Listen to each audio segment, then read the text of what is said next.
इथे मी मसाला भाजून घेत आहे।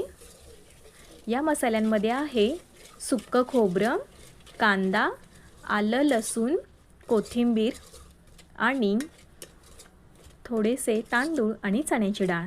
हे सर्व मी भाजून घेतलेलं आहे आणि तेलावरती मस्त असं भाजून घेतलेलं आहे। मग मिक्सरला वाटून घ्यायचं आणि कोणताही नॉनव्हेज पदार्थ करायचा असेल तर तुम्ही ह्या मसाल्यांमध्ये करू शकता। मी वाटून घेऊन तेलामध्ये हा मसाला सर्व फोडणी दिलेला आहे। यासोबत हळद, मीठ आणि आपला घरगुती मसाला इतक्या साहित्यांमध्ये मस्त असा नॉनव्हेज पदार्थ तयार होतो। आता मी इथं शिजवून घेतलेलं चिकन आहे ते मी इथे फोडणीलावरती टाकून घेणार आहे।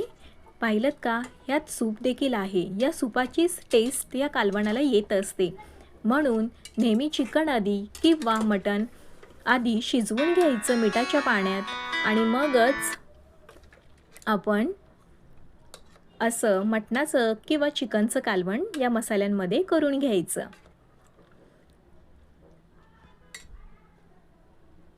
आणि हो, तांदूळ आणि चण्याची डाळ देखील एक एक चमचा भाजून घ्यायची तव्यावरती आणि मिक्सरला वाटून ते देखील या मसाल्यांसोबत ॲड करायचं आहे।